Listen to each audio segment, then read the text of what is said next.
the engines delivers about 100. After stage separation, stage 1, which we also call the booster, will return back to Earth for recovery and reuse on a future mission, which using a combination of Merlin sea level engines and the 4 titanium grid fins located near the top of the booster, which will guide the vehicle during its re-entry and landing. No comment, The Falcon Tessa. 9 first stage is also equipped with 4 landing legs that deploy just before landing and allow for vertical touchdown on a drone ship or landing pad. For today's mission, thank you. We'll be attempting to land this booster on our drone ship, Of Course I Still Love You, which is currently stationed in the Pacific Ocean, which you can see there on your screen. Both the weather and the vehicle... Falcon 9 tanks are pressing for strong back retract. Again, some good callouts there. Both the weather and the vehicle continue to look good for today's launch out of Vandenberg Space Force Base in California. Discovery, go at throttle up. Fine, what's going on? 50 months, halfway to the century mark. We are preparing 5 p.m. for strong back retract. That is also known as the transporter rector, TE. There you go, bio. The transport retract has started. Good call out there. The TE is now going to begin to retract away from the vehicle. That's that large trusted structure.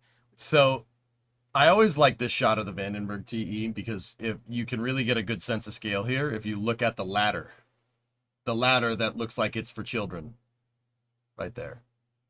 That shows you how big Falcon 9 actually is. You don't think it's as big as it actually is, but you see the ladder and the railings right there, and you're like, huh, okay. What is this, a ladder for ants? It's very slow and slight, but it's just enough to help clear the way for Falcon 9. Yeah, okay. All right, we'll run the ads so nobody gets pre-rolls or any ads during the launch. Be right back. Now the first Love man, 95-month resub. Thank you. Of the TE, but the TE is hinged and will retract away even further All good, in preparation dudes. for launch at T0. The fairing looks a bit chunkier than usual. It's just been burned up a little bit because it's been reused. It's also equipped with umbilicals or flexible lines that are used to route the vehicle's fluids, power, and telemetry from the ground systems to the rocket and payload until Falcon 9 switches to TE's in internal power the 87-degree retracted position.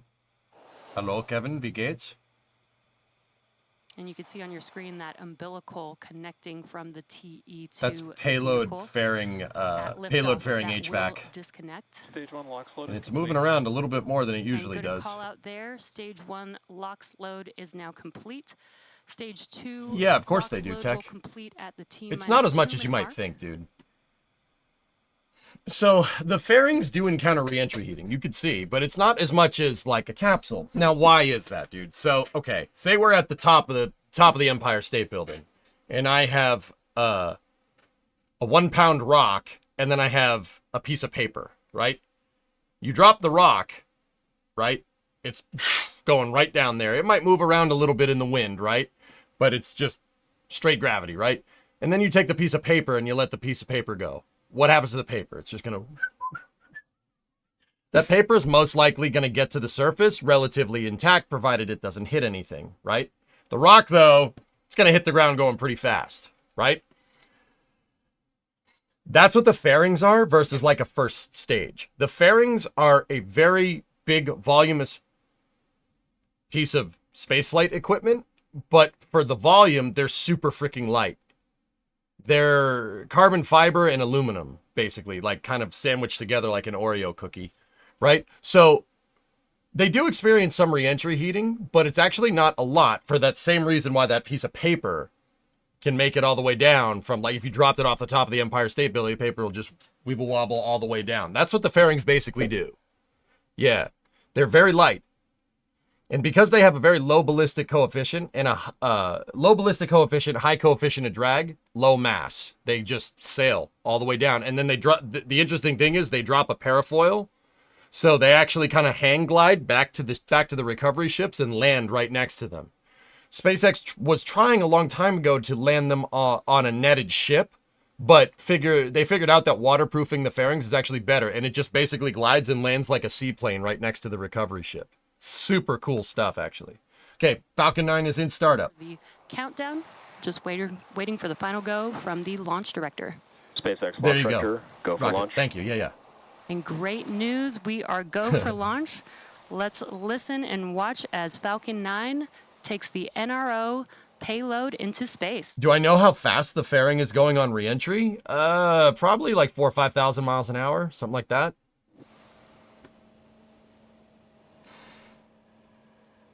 No, hypersonic. I've never seen it. 20 seconds. Okay. This is the Falcon 9 carrying the NROL-167 payload, or the payload 10, that's 9, 8, 7, 6, 5, 4, 3, 2, sound suppressor is on. 1. Ignition. Engine ignition. And launch. Go, SpaceX. Okay, starting off with a early afternoon National Reconnaissance Office uphill ride into space on Falcon 9. Stage 1 propulsion is nominal. Got the good call for propulsion here, 20 seconds into the flight. Everything looking good. The next 20 seconds, you should hear the call for power and telemetry.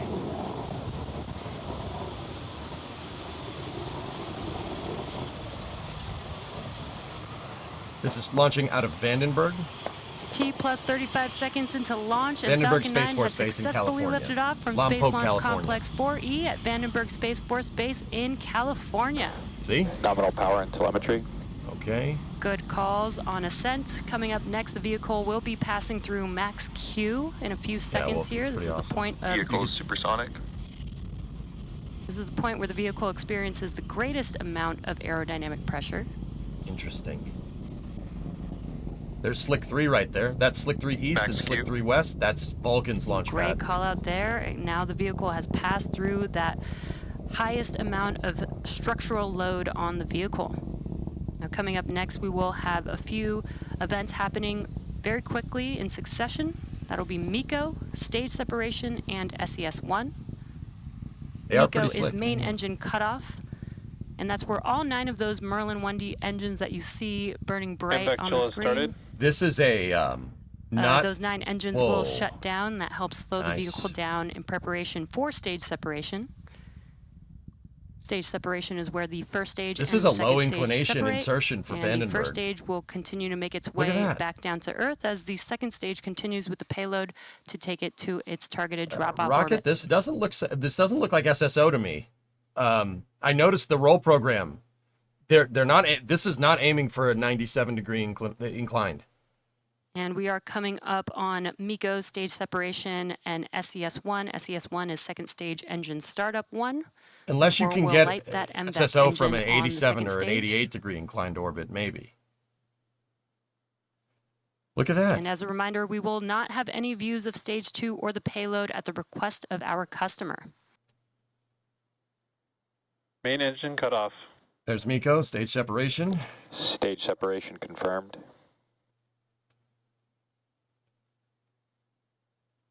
And back ignition.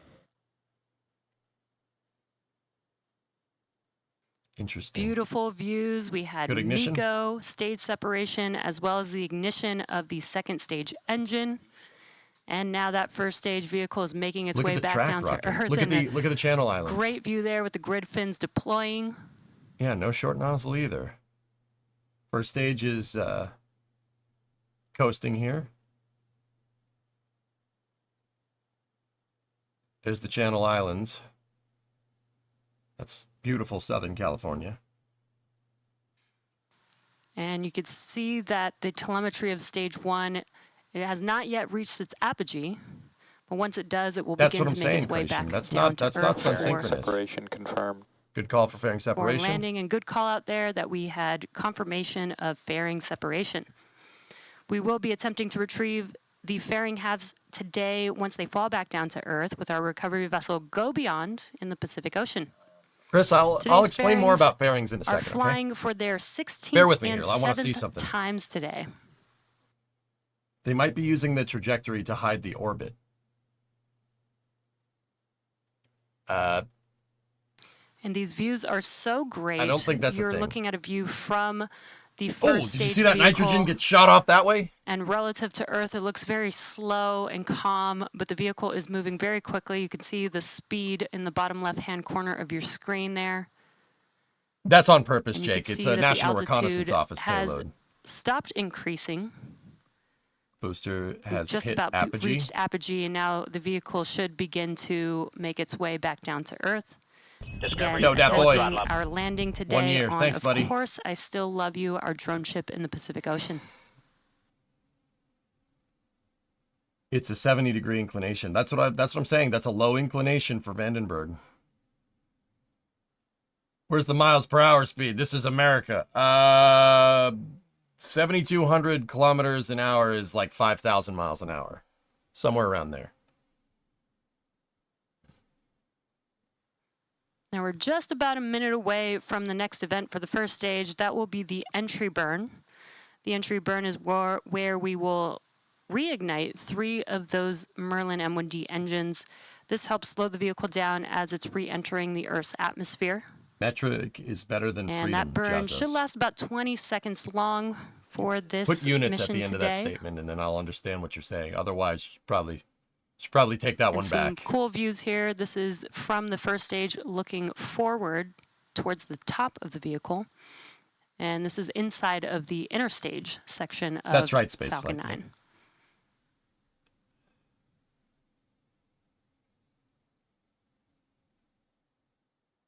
Yeah, Phil. Just they've under definitely 30 done seconds that. away from that entry burn.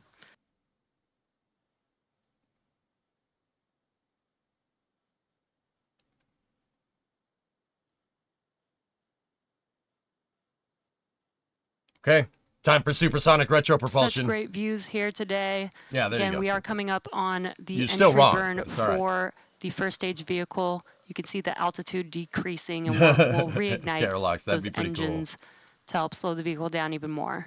Stage 1 entry burn Here's started. the entry burn, dudes. Falcon 9's going to fire its engines to make sure that the re-entry heating gets pushed away. And good call out there, and you can visually see Basically that having engines the have engine exhaust ignited. become the heat shield. And this burn will last about 20 pretty cool. seconds.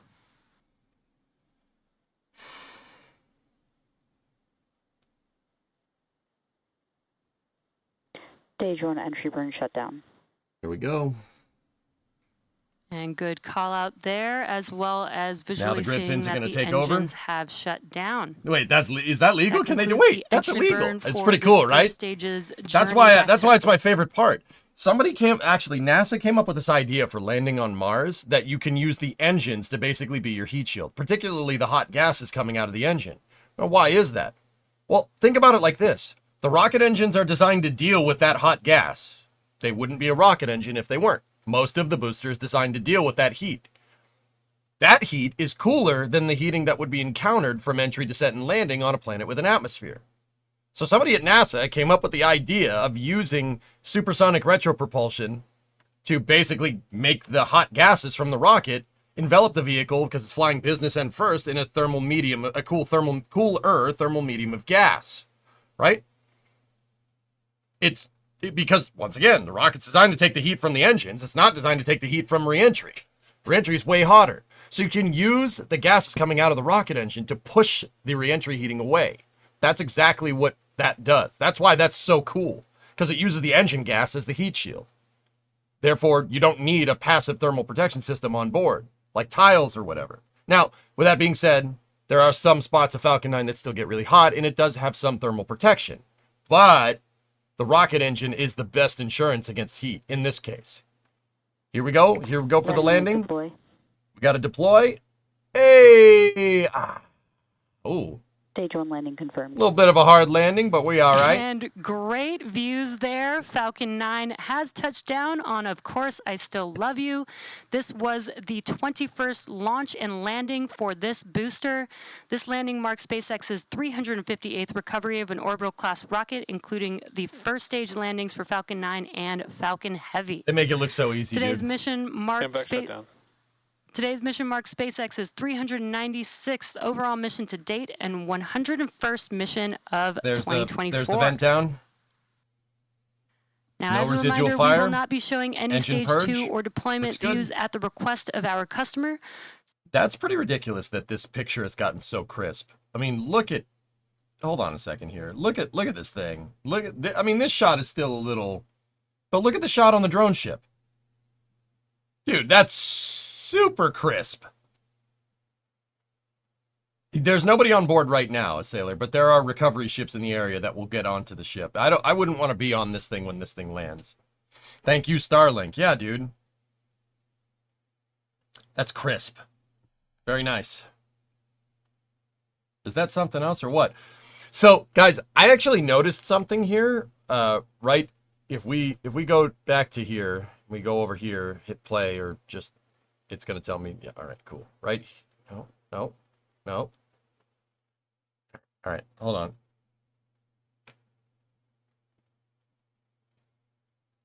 No, that's the Starship flight. That's not what I want.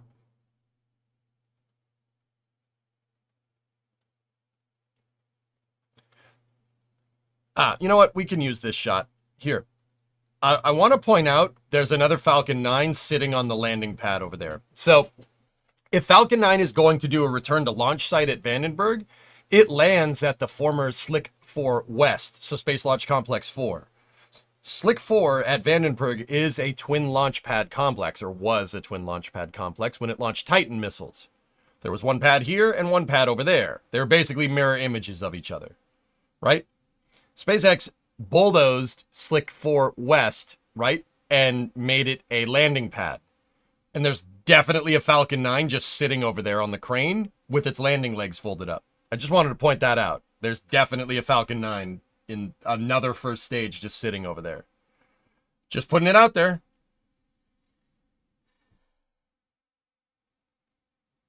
Looks a bit rusty. It's sooty from flying through its own exhaust, STX. Yeah. Pretty cool, huh? Just another Falcon 9 just sitting over there. Whatever, just doing its thing. Another first stage. Pretty cool, huh? Also, Vandenberg is beautiful. If you ever get a chance to go out to Lompoc and see a launch, Southern California coast, man. It's pretty rad. There's a road that's just south of here called the Pacific Coast Highway. If you're not familiar with Southern California, everybody knows that road if you're from California, right? The Pacific Coast Highway is one of the best cruising roads in the world by a long shot. You just drive up and down it. You got the beach, got beautiful scenery. We drove up that during Route 154 with the 97, which is pretty cool. Highway 1, baby. Yep. It looks like that. It's pretty awesome. Yeah, there you go, Creation. Right. Okay, so Chris, you had a question. Yeah, fight fire with fire. I say it's not fighting fire with fire, it's fighting plasma with fire.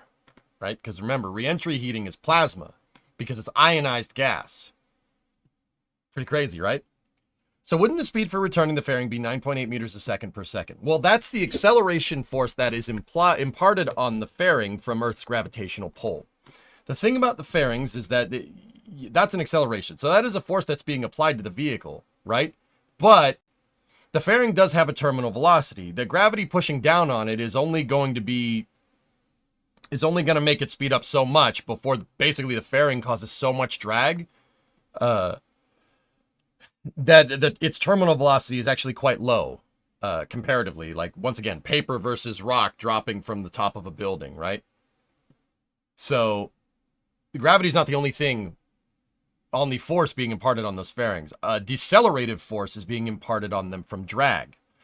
And because their mass to volume ratio is so ridiculously light, it's this big wide fairing that's super light for how big it is. Like I said, it's like dropping a piece of paper from a building. With the piece of paper, it's susceptible to drag. And even though gravity's pushing down on it, drag is pushing up on it. That's not the right way to say that, but you get the idea.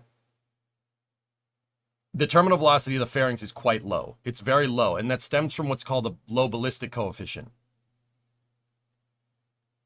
I mean, amongst other things. There's other ways to say it. But, yeah. M Australian have driven PCH. Yeah, there you go, Cookie. It's good stuff. Does that help, dude? Hey, Zoran, what's up? Help, I dropped a wrench on a Titan II missile. Run, Enzo. You want to run. When do you think SpaceX will demolish the current Starship launch tower and pad after the new one with the trench is complete? I don't think they will, Finn. I don't think they'll demolish that first tower. They might put a new OLM up there. On pad A, eventually, but I don't think they will. I don't think they'll demolish that tower. Supercraft, what component is this? Vega P120C interstage? That's an SRB aft skirt. Most like, I don't know if it's from Vega or what, but...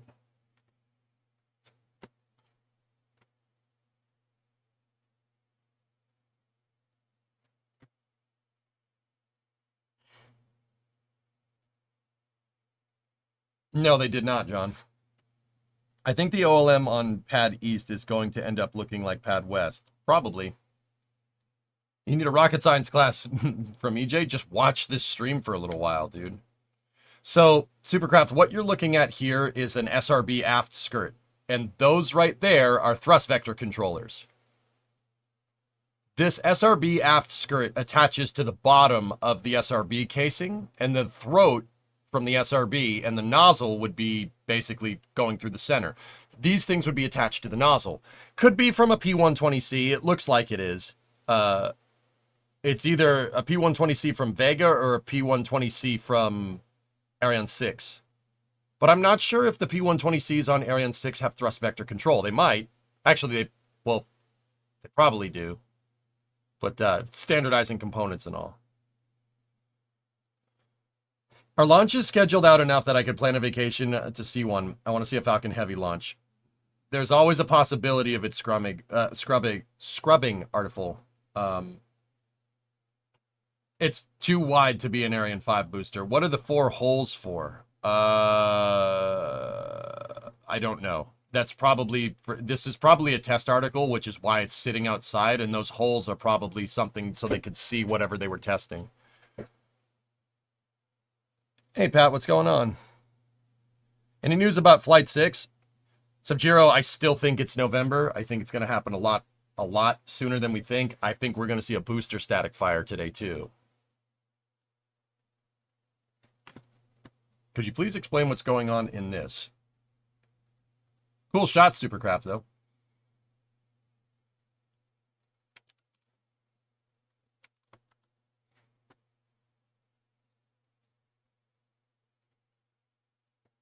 Elon said to Everyday Astronaut that Pad 1 has an upgrade due after Pad 2 is done. Yeah, Bilo, yeah. That was... So, that's probably where I recalled that information off the top of my head. But if you understand SpaceX's processing flow, once Pad 2 is operational, I would basically... I would change Pad A's OLM to a Pad 2 design. After it's tested, though. You don't want... The idea is to not have a non-operative pad.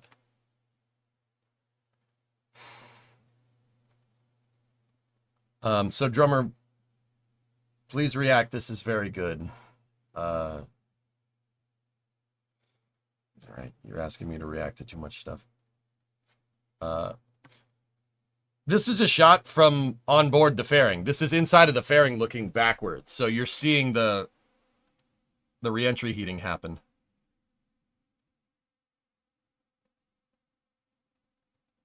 I have the coolest intermission screen of any streamer. Thanks, Force. See, the sparks, you're getting some slight ablation of the fairing material. I don't think this happens anymore on the fairings. I mean, it might happen a little bit to an extent, guys, because the fairings get burnt a little bit. So they do ablate to an extent, but yeah. This is a shot on board the fairing, looking back up as the fairing's coming down through re-entry. What you're seeing is plasma flow. That's plasma flowing over the fairing and then quickly dissipating. There is some convergence here because the fairing is basically like bowl-shaped, right? If you're looking at it from this angle. So the plasma flows off the back and then it actually kind of rejoins. It kind of, they converge on each other up at the top. That's what this is up here. The two flows from either side of the fairing are rejoining. You get convergent flow, which is super cool. This is really neat. I remember when this footage came out. This is happening basically right now, guys. On the L167 fairings, what you're seeing is what they're doing. This isn't a live shot, obviously. This is a much older fairing design, but... What are the black squares? Insulators. sound insulators. Some payloads require it, Cat. Some of them don't. That's part of the reason why I know this is an older design, because, or it's a fairing that's designed for a more sensitive payload. Could be either one.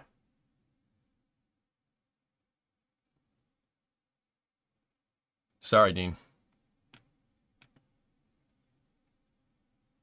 What comes first? Pad 1 redesign rebuild, or pad reconstruction launches from KSC? Ooh. For high delta V launches, are the fairings lost? No. No, Journey. In fact, for high delta V requirements, they're pretty much the only thing that comes back. They got the fairings back from Europa Clipper, dude, which set a record for fastest Falcon 9 ever. That second stage hit 12 kilometers a second on the Transmartian injection burn. Because it's a gravity assist off Mars, right? If I'm remembering correctly. What kind of trajectory would this thing be taking? Similar to Dragon? No, not similar. It's way suborbital, Drummer. The fairings don't really go faster than 6,000 miles an hour at best. Yeah, they really don't go much faster. Keep in mind, the entire fairing is a gigantic speed break, so it doesn't. Its terminal velocity is super low, so it's basically decelerating pretty much the entire time after it separates from the rocket. In fact, I would probably say that at fairing separation is the fastest that fairing is going. Those fairings are going to go. Yeah, I don't think they accelerate on the way down. I seriously think they make that much drag, maybe a little bit, but it's not as much as you might think.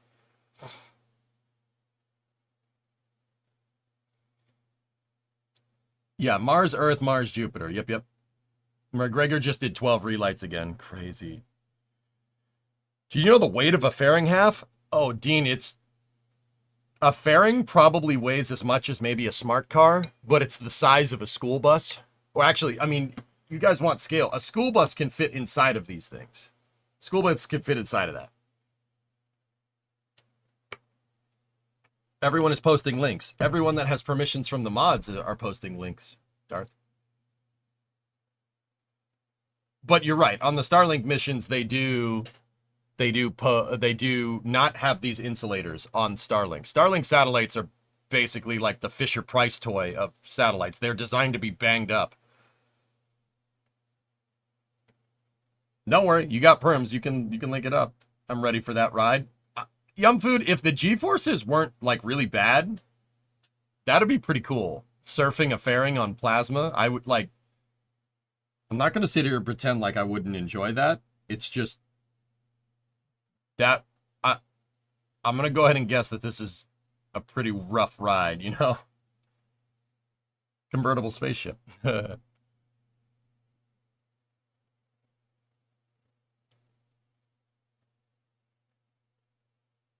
What do you call the plasma shape? Okay. Hold on.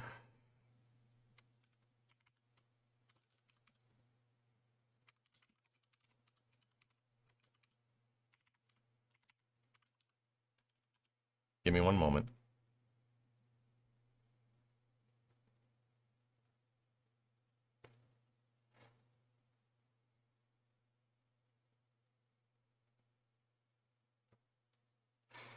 Trying to find a diagram that we can show.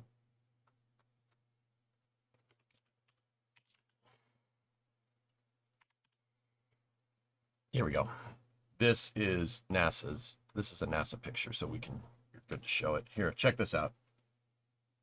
All right, you want some definitions about reentry and how plasma flow happens? So the thing that you're seeing, the thing that you're most likely asking about, Chris, is what's called the bow shock. Right there. That reconverging flow that I was talking about with the fairings is called recompression, and that's what's going on right here.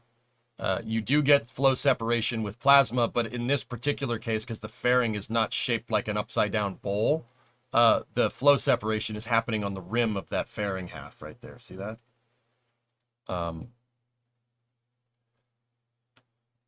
Yeah, you're also going to get a shear layer and separation off the heat shield on this. Once again, this separation, the shear layer, and that separation on the fairing, because it's a slightly different shape, are all the same It's all kind of the same thing. And then you don't have an ablation product contamination. You don't have ablation product contamination as much on the fairings. The ablation product contamination in this are those sparks. Anytime you see reentry heating and you see sparks coming off of stuff during reentry, that's ablation. The sparks are something ablating. In the case of Starship in Flight 5 and Flight 4, you saw a lot of sparks. And then the wing decided to get cut in half by plasma, right? That's because you had plasma burn through between your tile and it ablated the flap from the inside out. Yeah, the stainless steel became your heat shield. Problem is that that's not what you want your heat shield to be when it's a control surface. You don't want your control surfaces getting just eaten away.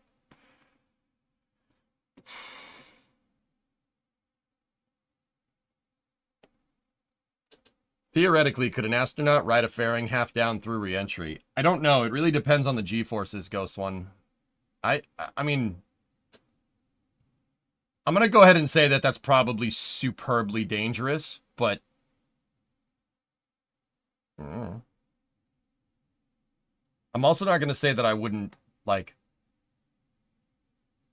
do it. Like, if I knew that it was safe, I'd do that. How crazy would it be to see that with your own eyes?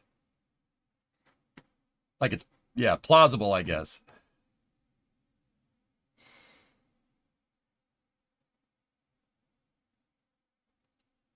A smart car is 1,500 pounds. Terminal velocity is 200 miles an hour in that weight. Yeah, but aerodynamics will affect your terminal velocity, Dean. If we're talking straight mass under gravity, I mean, yeah, the fairings probably go slower than 200. I know with the parafoil, they touch down very slow. Sign me up in the next Tom Cruise movie. Yeah, just have Tom Cruise do it. It'll be fine. Does reentry plasma emit X-rays or other harmful radiation? I don't know, O-Force. I would say no, but I'm not sure. They had a plan if an astronaut would need to ride down in the shuttle payload bay. That would happen if the payload bay didn't latch, Dwarfman. They would literally have somebody hold the payload bay doors together. That would probably be the closest thing to riding back in a fairing. But also, the shuttle goes way faster than a fairing.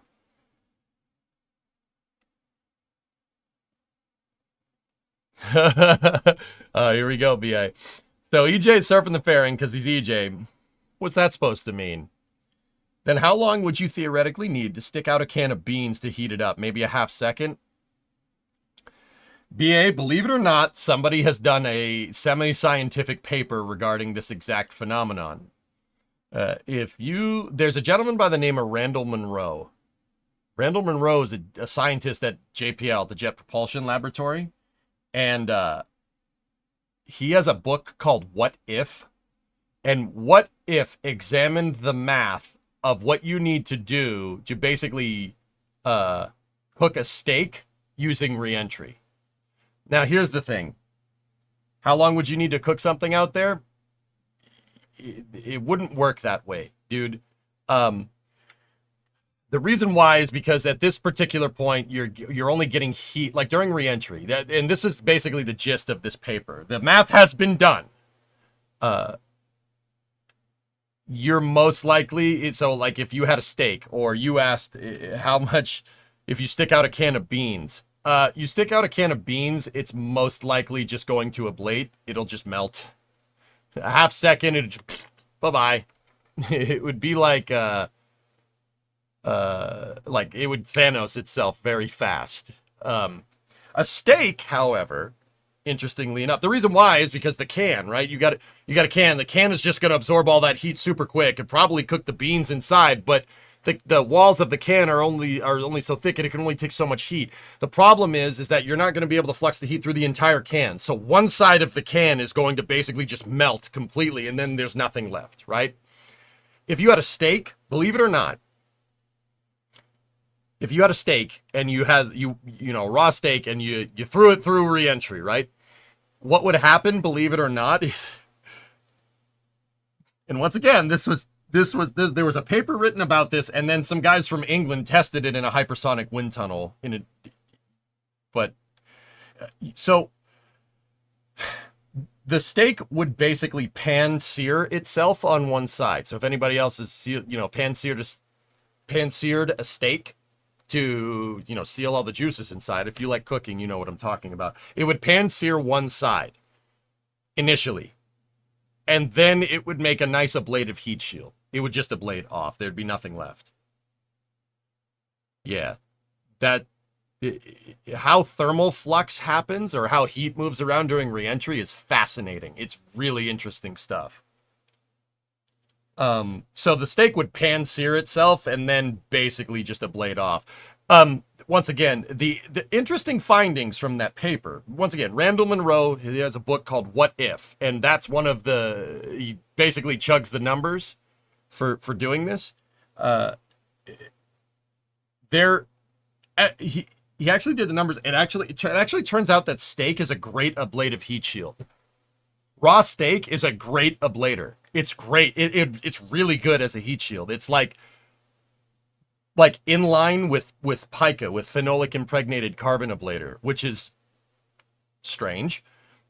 Yeah, raw meat actually makes a great heat shield, which is all right.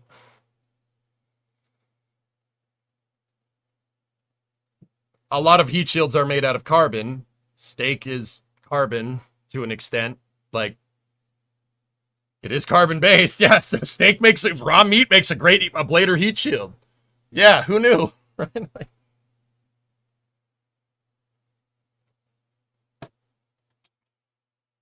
Yeah, no, it's very weird. Because it pan-sears one side and then ablates off, it works exactly like a phenolic impregnated carbon ablator or Avcode. It works exactly the same. It's very weird. But yeah, once again, shameless plug for Randall Munroe and What If. Hilarious, dude. It, like, some of the math problems that he kind of chugs the numbers with, really funny, actually.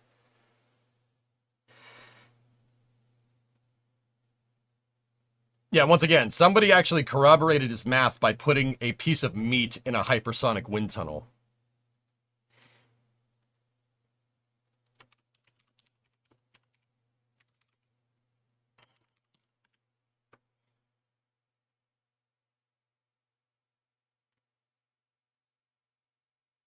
You think I'm kidding?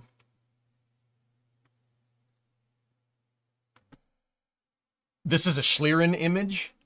Basically, yeah, see, it starts, that's what I mean. It starts to pan-sear one side. You get a nice pan-sear going, you seal those juices in, and then it starts to ablate. See what I'm talking about? Pretty crazy, huh? Reentry heat isn't a convection oven, man, like it's not, you're getting a lot of heat from one side really fast.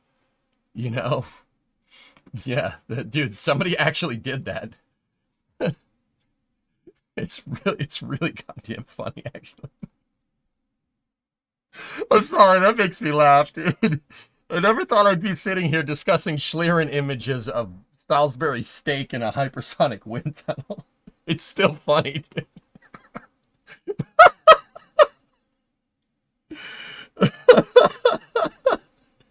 I'm sorry, that's pretty good. Imagine the smell. Probably smells great, Rib. It probably smells great, dude. I'm sorry, that's pretty damn funny. Oh, God. What is that video? Well, look. Video 1. A Sainsbury 21-day matured beefsteak in Mach 5 winds, recording using Schlieren imaging to show the hypersonic shockwave. I'm sorry, it's super goddamn funny. Look. See? Pan-searing, baby. And then it decides to ablate away. So goddamn funny. You know what the fascinating thing about this, right? Like, look at how the steak moves the heat around. Look at how cold it is on one side, and look at how warm it is on the other side. Isn't that weird? Like, dude, it's a great ablator. That's perfect. That's perfect for how you want a thermal ablation heat shield to work. I'm sorry. That's really funny to me, man. Who knew? But yeah, what if, dude? These guys, they're amazing books. Seriously, get them on audiobook or something. It's pretty good. The audiobooks, Remo and I have listened to them on audiobook on long car rides, and Will Wheaton did the narration for the books, which is pretty funny. Oh boy. Air fryer is very misleading, Rivian. An air fryer doesn't actually fry anything. It's just a mini convection oven. That's all it is. It's just a smaller version of the big oven that you put stuff in. Who was that writer? Randall Munroe, Fonzie, is the guy's name.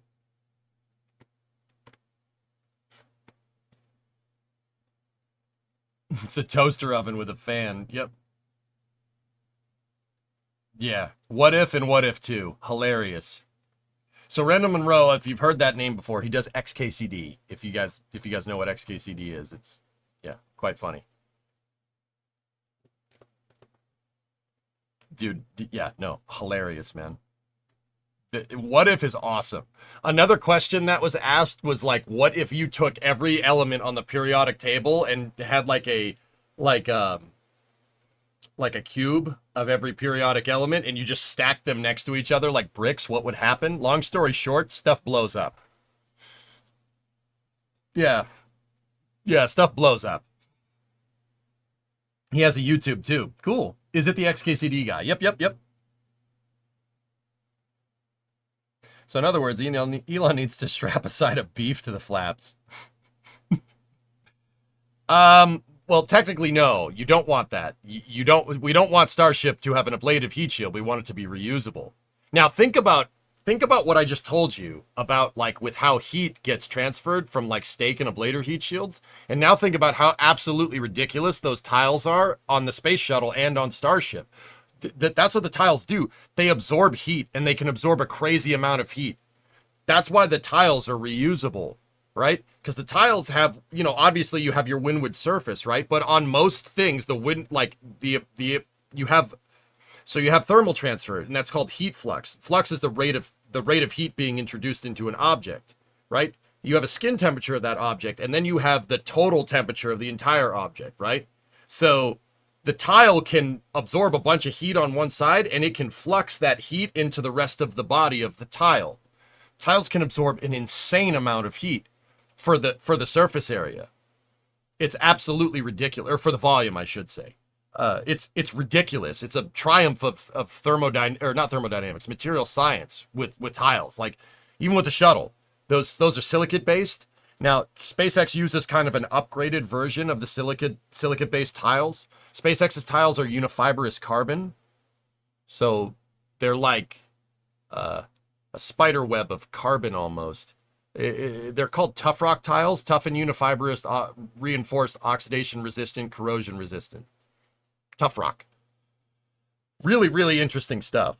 Yeah, how the tiles can basically, they can basically transfer heat like internally at the rate at that heat can be transferred into them.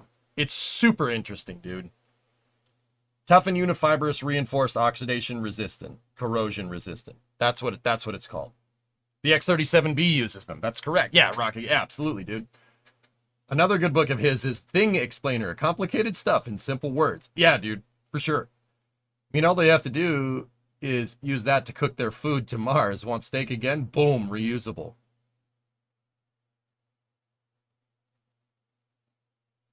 Yeah, I think, it's corrosion resistant too. Or, I don't know, maybe I'm thinking of something else, dude. Rod got, like, I don't know how you do it, man. I got a lot, there's a lot of info. I go through a lot of information every day, dude. Yeah, the C is carbon, not corrosion resistant. You're right. I'm thinking of something else. Too many acronyms, man. Hello from Arkansas, Failspace? AR. Arizona or Arkansas? Which AR is it? I forget. So ridiculous. So my ridiculous original KSP space planes that use top-mounted radiators to keep from overheating on reentry would work in real life. No, they wouldn't. The radiators would not be able to. The radiators in Kerbal might be able to do this, but in real life.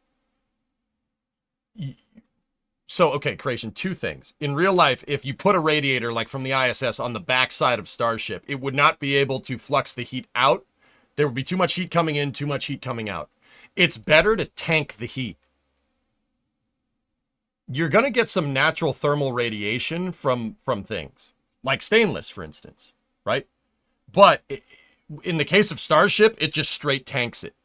The shuttle did too, for what it's worth. Arkansas, AZ is Arizona. Yeah, I just wanted...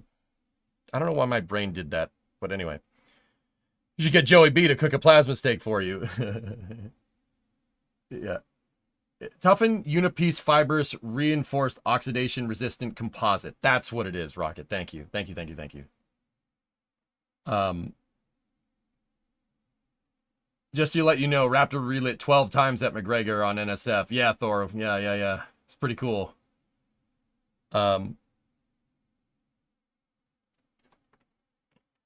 I lost my train of thought, sorry.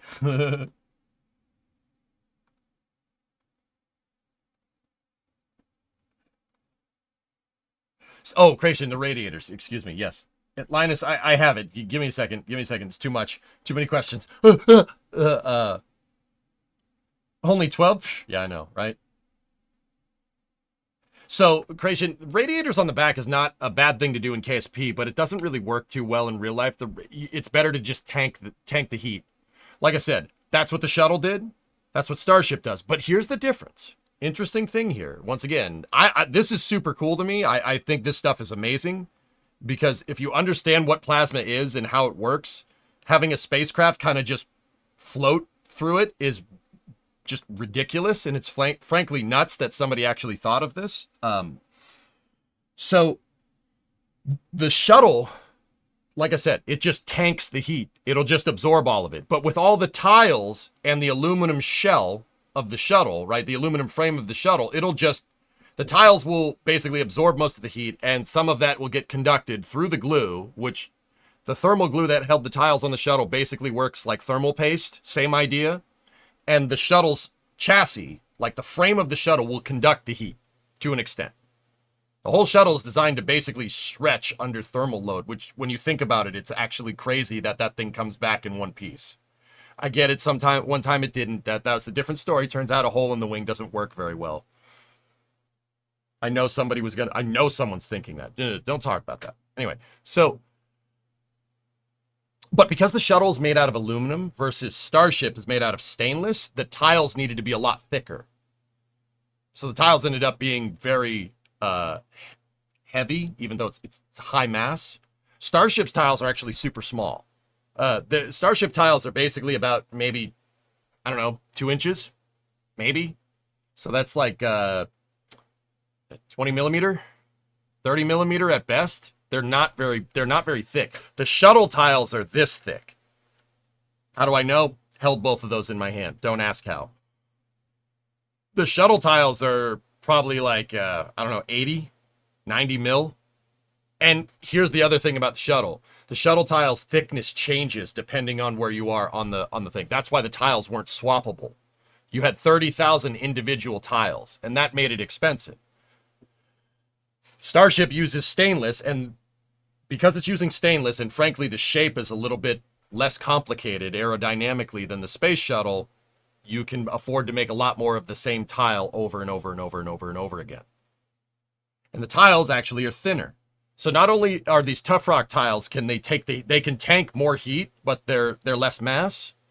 And then anything else, so behind that you have like a cilia backer on Starship. That's that white blanket that you see them putting behind the tiles. There's a cilia backer to help distribute the heat. Basically, once again, thermal paste. It works the same idea as thermal paste on your computer. I'm pointing over here like you guys can see my computers that I can see right there. I don't know if you knew that. And Starship, because it's stainless, stainless can tank heat very, very well. Very well.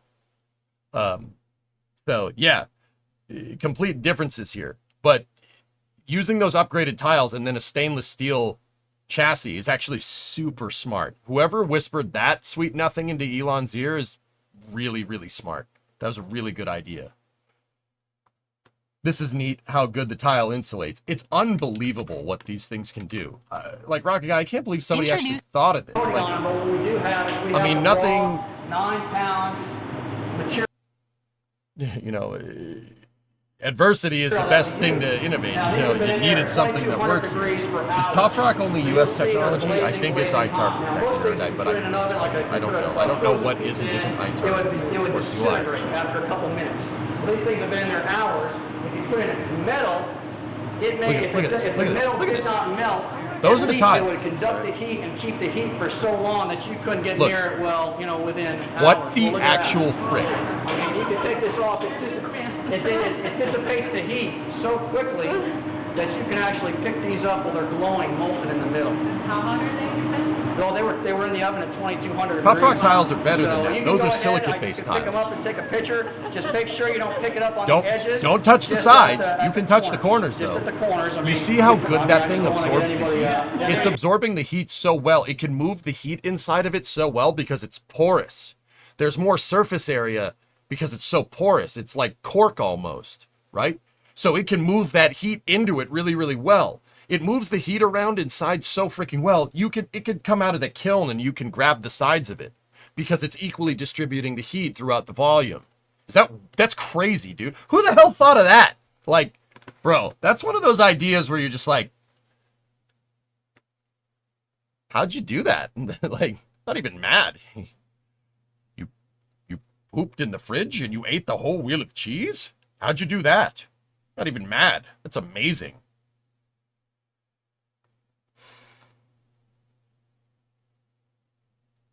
Yeah, sorcery, man. Crazy, right? It's good stuff. Dude, like, this is one of those things where you're like, there's people out there just building stuff like this. Like, man, I gotta get out from behind the damn computer. That's super cool. I like this stuff. I want to be a part of it. Let's do it, you know? Actually, you know I don't speak Spanish. All right, anyway, we're still tagged under L167 coverage. We should probably stop this VOD and switch over to Satisfactory or something. And the shuttle tiles were made using agile development, a new concept at the time because high amounts of iteration and testing were required.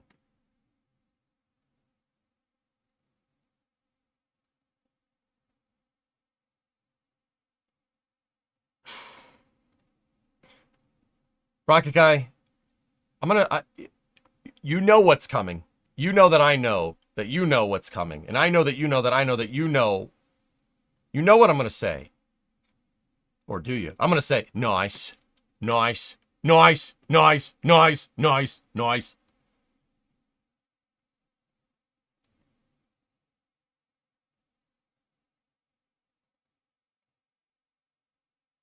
Yeah, you weren't expecting that. Oh, hello. Hello.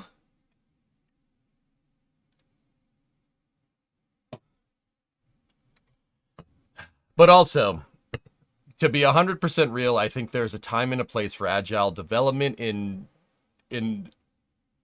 versus, you know, waterfall development. Waterfall development should be used when what you're making is very, there's not a lot of unknown unknowns, right? So if you know what you're doing, you have experience, that's when you want to do something like that. Agile is for pushing the boundaries when it comes to aerospace. I don't know what people do with software.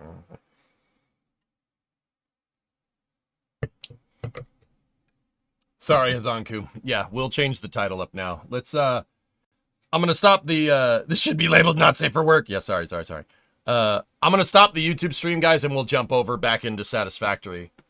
I had a bad experience, man. Dang it, I'm deaf. We'll get into space news in a couple of hours here. What's the purpose of the skirt? That's the launch stool. Joey. or Joe. Sorry. That's the launch stool. This gray part doesn't go with it. The rocket is up there where the silver part is. This just holds it to the pad. Yeah.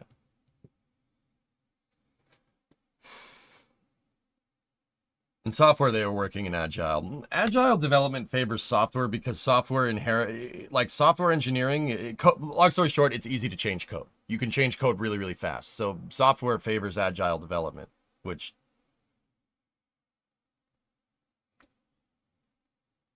My thing about that is that, like, look, guys, my wife's a software engineer. Brimo's a software engineer, and I hear her meetings when I'm getting ready to go in the morning. I hear the meetings that she has, and like. I hear people talk about, wanting to do agile and implementing agile when they really don't understand the context of why you should be doing that. Are there any software engineers out there that can corroborate this? Like, I hear a boss is like say, oh, we have to be like this, we have to be like this, we have to be like this in an application where agile doesn't really make any sense. Am I onto something here, or is it just me looking for a reason to be like, you have no idea what you're talking about? It's a buzzword. It has become a buzzword. Okay. Like, it's like we need to go fast. Like, I think that managers confuse agile because it goes like faster with actually needing to go faster, because they just hear agile is faster and they go, oh, we should do this all the time. Like, not really understanding why you should. Okay, cool. All right.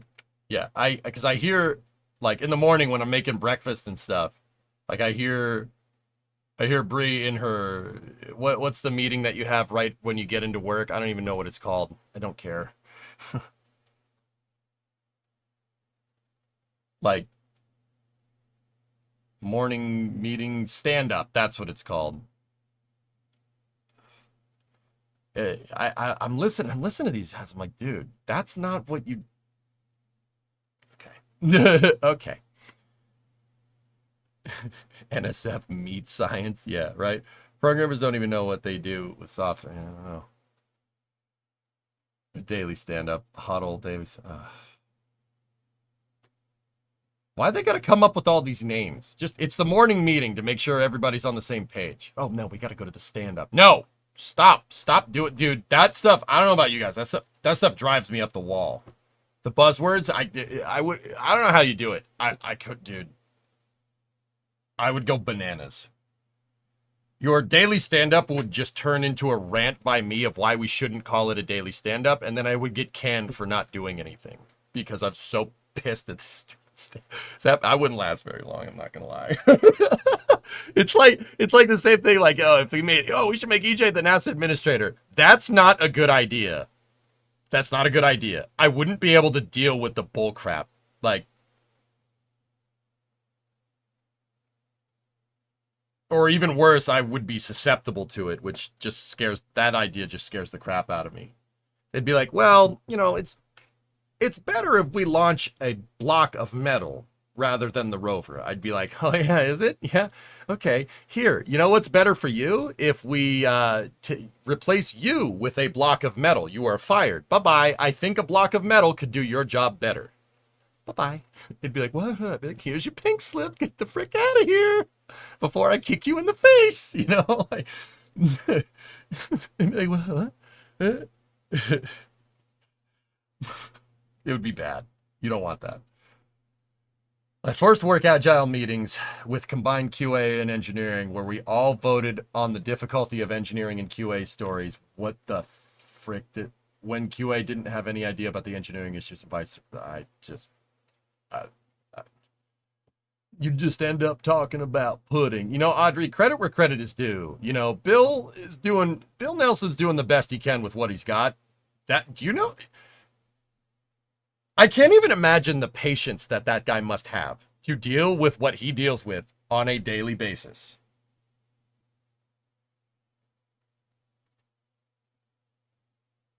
Guy has more patience than I do, I'll say that. The concept of stand-up is because it is not supposed to be sit-down meetings. Standing because it should only be 10 to 15 minutes, if that. Yeah, but what's the purpose of the meeting, Rocket Guy, if half the people if the only person paying attention is the boss and the person that's speaking? Everybody else zones out. Don't even pretend like that doesn't happen. I see it. I see it all the time. People shut their webcams off and they go and make coffee. All right, and they have the audio on in the background. You know how I know? It's because they go to it's like, "Oh, EJ, what do you have to say about this?" EJ, can you hear me? EJ, oh yeah. Sorry, I was working. Yeah. Oh yeah. Anyway, yeah. What I'm working on is that. Yeah. Bull crap. You were feeding the cat. Don't tell me that doesn't happen. I see it every day. Why are you booing me? I'm right. Any word on that Boeing satellite that blew up in space? It is still exploded, Chad. Yep. Last time I checked, still blew up. Debris mitigation, I don't know how we're going to do that, but you know. To communicate your daily goals, communicate problems, and theoretically get input from others that may know how to fix the issue. Perfect for an ideal world. Rocket Guy, why are you able to explain all this?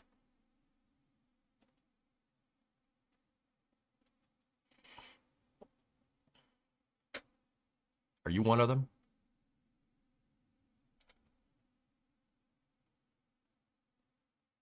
Yeah, pretty much, Audrey. Yeah. Mm-hmm. Satellite was uninsured, too.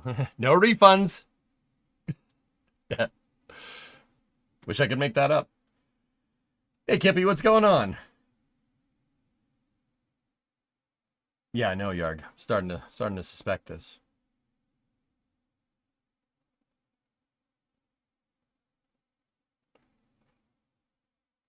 Your tax dollars are the insurance. Oof. Rocket leads the meetings. I'm starting to think that, Geeson. Rocket Guy, there's something you're not telling us? Nah, thanks for the insight, dude, but yeah.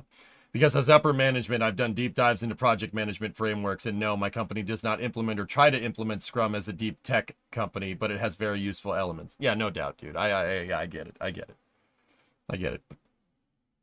Do those buzzwords. I just don't like going through the motions, dude. You know what I mean? And maybe that's probably a me thing. It's probably very much a me thing, but also at the same time, I don't think you need to go through the daily motions like on a day-to-day basis for the project. Everybody knows where they're at. Or I mean, I guess, or do they? I don't know.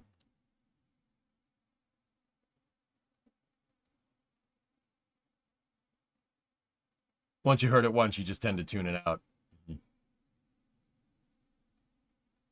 Yeah, Joe, it's pretty bad. Pantaro, I've worked as a Scrum Master for about 7 years, so you're deep in this stuff. Oh my goodness. Oh, I'm serious, Tesla. Yeah, Intel SAT 33E was not insured. Whoops. Yeah, Ghost. Yeah, I got you. All right. Yeah, there you go, Ray. Nice. Going through the motions gives management something to do. Rocky Guy, you're a very big proponent of never having a meeting if it can be done via other sources like email or Slack or text or something. Yeah, exactly. Exactly, dude. Yeah. Yeah, dude,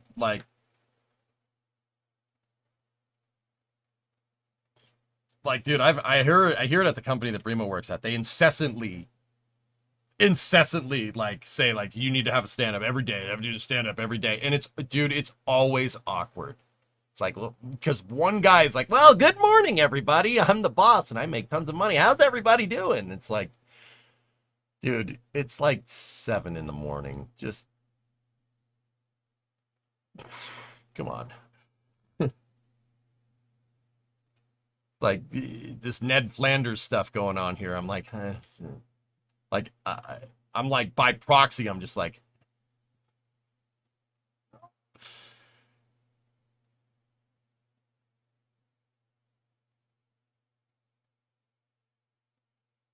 the problem with stand-ups is that they're really status updates for the boss in disguise. At least that's my experience. Yeah. Okay. Let's restart the VOD. Yeah, this kind of went off the rails a little bit, but then again, you look up off the rails, you'll see my name in the dictionary.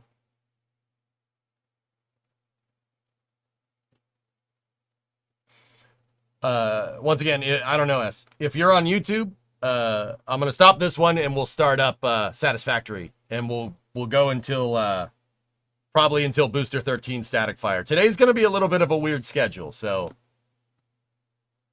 we'll jump back and forth. Yeah, there you go, Element. Yeah, that's what I'm saying. That's the whole topic of discussion, dude. I have it by proxy with Brimo, and I'm like, oh god, this makes me want to headbutt a brick wall. Rocky, for me, the daily stand-ups are a bit much because all my teams work together anyway and typically know the issues or ways to do things before I get the word was an issue. Agile was supposed to be for empowering your teams, but that has become so backwards for many companies that they say they're agile but aren't. Yeah, dude, it's like full circle, right? Like, okay. So I try to leave my team to do what they know what to do. Yeah, there you go. Yeah, okay, Rock. Yeah, you ain't one of them. Like, you see people throwing around these words, dude, and they have no idea what it means. They just, oh, agile is faster, so it's like, dude, how many people are like that out there? It's probably a lot. It probably doesn't happen as much as you think in aerospace, right? Like, but also.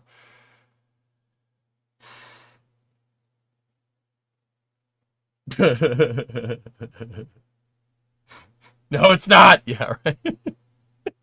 Okay, I'm gonna shut this VOD off. Let's switch to Satisfactory. Once again, if you're on Twitch, don't go anywhere. I'm just gonna jog the YouTube stream real quick. YouTube, I'll see you in the next one. Be right back. One moment. We'll switch to Satisfactory. Likes is like, I'm glad this nonsense hasn't made it into civil engineering. Yeah, right. All right, I'll see you guys in a second.